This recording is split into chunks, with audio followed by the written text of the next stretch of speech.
What's up, everybody? I'm Jeremy. You guys are watching Morphs. Welcome back to the channel. This video is going to be part 2 of what I learned from our first season of breeding ball pythons. So if you haven't already, make sure you check out part 1. There was some good stuff on there to make you guys think about and just give you guys a little bit of insight into what I learned. Maybe if it's your first season or if you're thinking about breeding ball pythons, definitely something you guys might want to take a look at. So if you haven't already, take a look at that. And before we get into this video, make sure you like, share, subscribe, hit that notification bell. Definitely subscribe if you're not. I know there's a lot of viewers that do watch that aren't subscribed. So hit that subscribe button if you don't mind. Greatly appreciate all the support.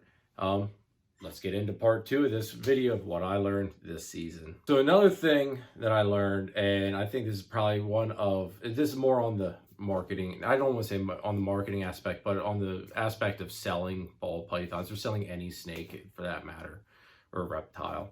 You're going to have, I always used to have the mindset of someone says they're going to buy something, they do it. And I learned that, it's great to have the mindset. It's awesome to always think the best of people, which I always try to until, you prove me wrong elsewise. But I've kind of learned that I have to set my personal feelings and how I try to hold things and look at life aside here to a certain extent. I've learned that you always have to take a cash deposit unless you personally know the person and they're good for it.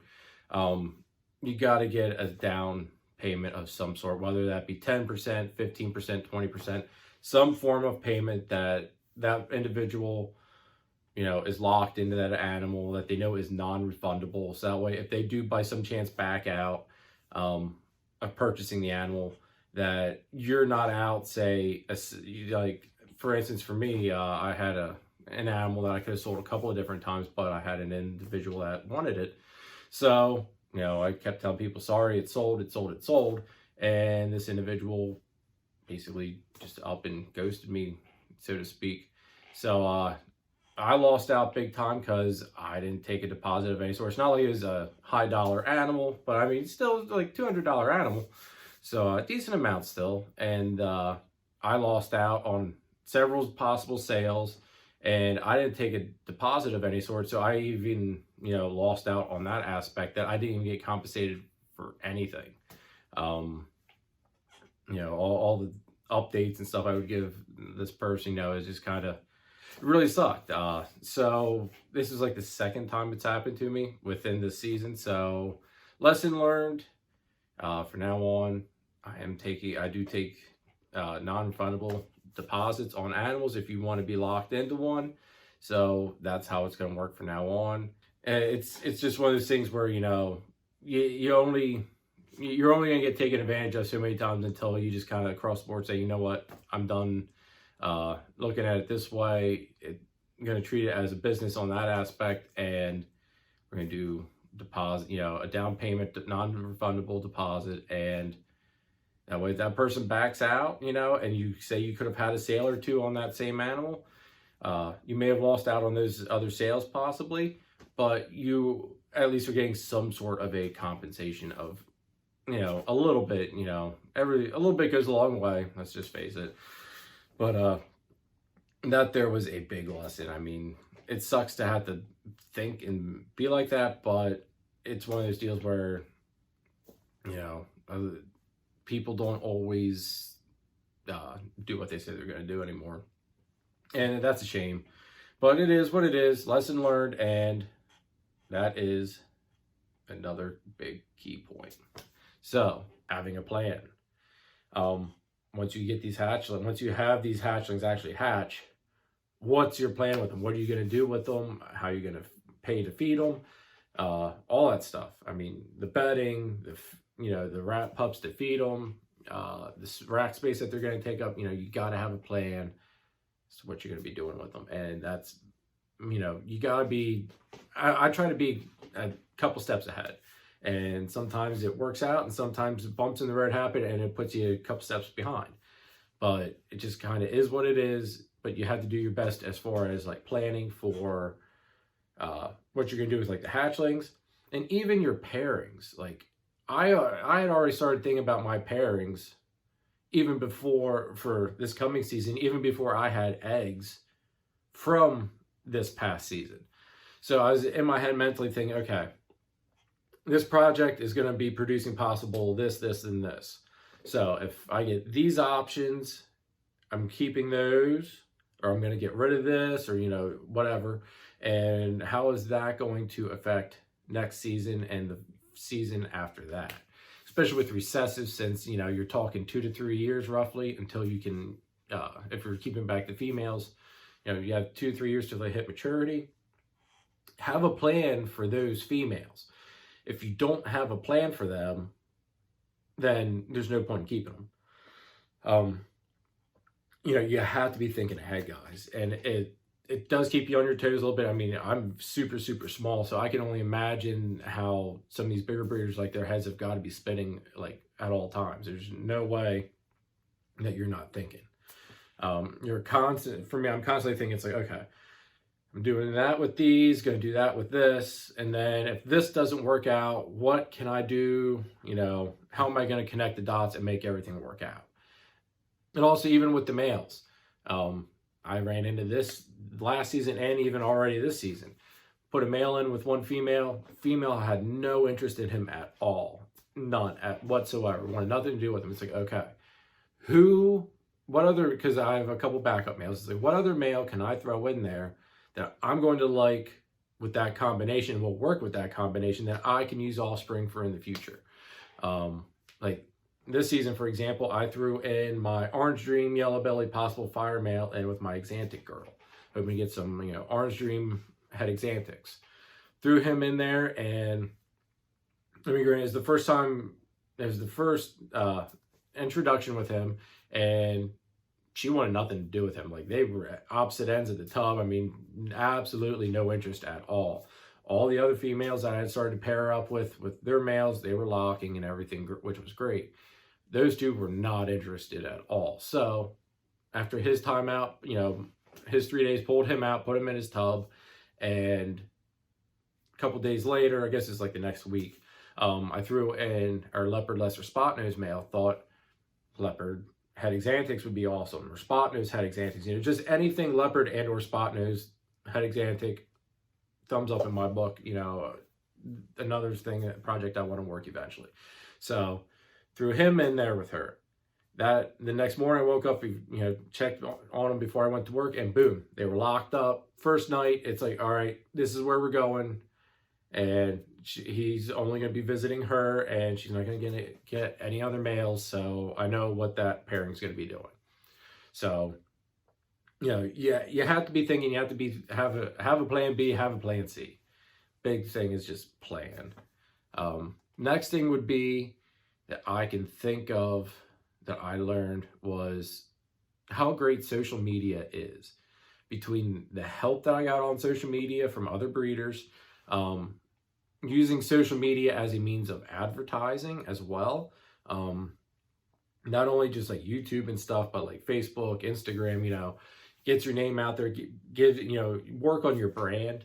I've had a decent amount of people, you know, congratulate me for how I work everything and how I don't want to say project myself, but you know, how I don't even know the proper wording for it, but you know, just how I present myself, you know, on how I get back to people as soon as I can, and you know, very respectful and all that fun, happy-go-lucky stuff.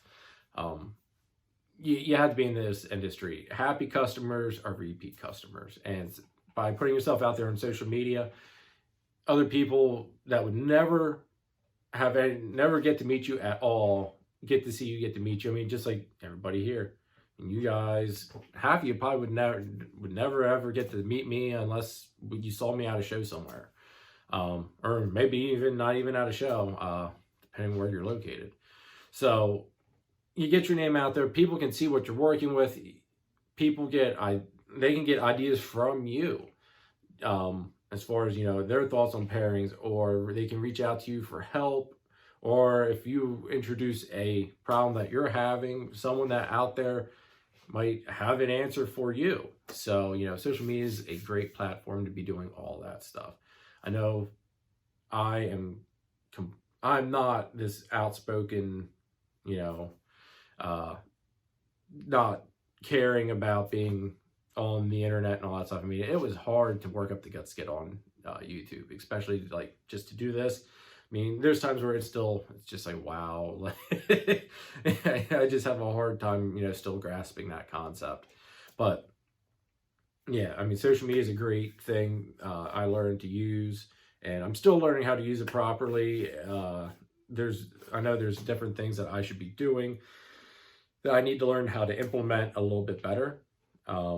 But that'll all come with time as well. I mean, even just like with YouTube stuff, I mean, I know that there's stuff out there that I probably should be doing a little bit differently, and eventually I'll get the hang of it and start doing it a little bit differently. It just takes time. I mean, I'm not going anywhere. I'm in it for the long run, so you guys are going to have to sit back, relax, and get used to me, I guess. But I'm trying to think.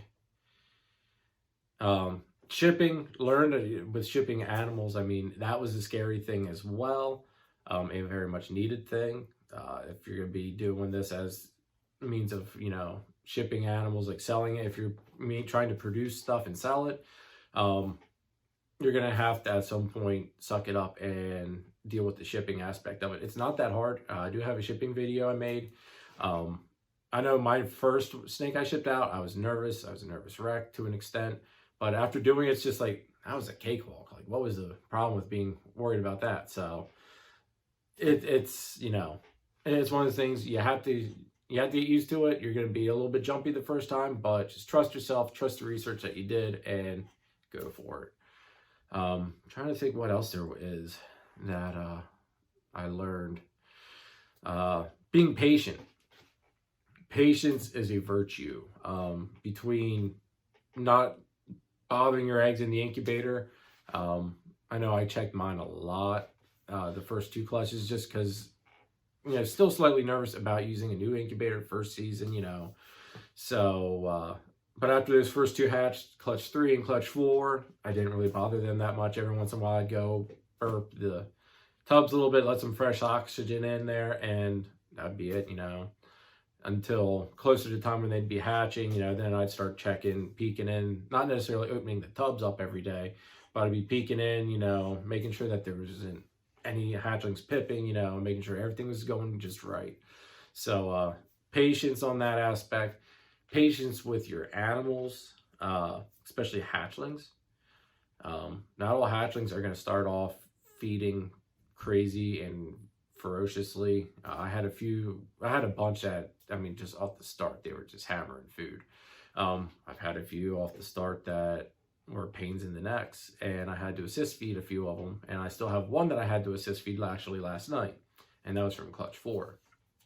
But you know, patience is a virtue. Be patient with them, but keep track of how they are doing in their body condition, because they are little, and you have to kind of use your better judgment as to, is this thing going to be okay if I don't help it out, or does it need my help and to help get it going? So that's kind of, you know, you have to learn, there's that fine red line, and you have to know when they've crossed it and when you need to cross it. You just got to pay attention, guys. I mean, it's our hobby is amazing. The community is amazing. It's just, you just got to pay attention, and, you know, don't be afraid to ask for help from anybody. Just about any breeder, I almost guarantee you, if you ask for help on either identifying something, if you're having a hard time picking out a gene, or if you're curious if there is a gene in there, you know, just ask. I guarantee there's a bunch of people out there that would have no problem answering or helping you out if you're having a problem, or if you just have a random question. I know, like, for me, if anybody had a question, I would do my best to help you all out. There's been a few times where I have had people reach out to me with questions, and I've done my very best to give you my honest opinion or my honest thoughts on what I think you should do. So I'm always going to be there to help. So if anybody does need the help, I'm an open book. I will help you out as much as possible, and I'll also, give you my honest thoughts and opinions on what I think you should do or what's the best course of action for you to do. So I hope you guys enjoyed part 2 of what I learned this season. Definitely was a big eye-opener on some aspects. A lot of the stuff, the research that I did prepare me for this whole season. But still, nonetheless, there was a lot of things that I did learn. It was a great experience. I enjoyed it. We're in it for the long run. We're not going anywhere. We're going to keep producing some amazing stuff. And every year, it's only going to get better, guys. I tell you what. And with the pairing up with Mike with the boa stuff, I mean, we're going to have boas. We're going to have ball pythons. And say in like 2 years, once my jungles are ready, we're going to have carpet pythons as well. So we got some of the big, to me, ticket snakes that we're going to be working with for our viewers and everything to be able to buy. So things are only going to get better, guys. It's super exciting, super exciting. So that's going to be it for this video. Like, share, subscribe, hit that notification bell if you haven't already. Definitely subscribe if you haven't. And leave a comment down below. Let me know what you guys have learned at your first season, or what you guys have learned this season. And let me know if there's any certain content you guys would like to see on the channel. And catch you next time. Take it easy.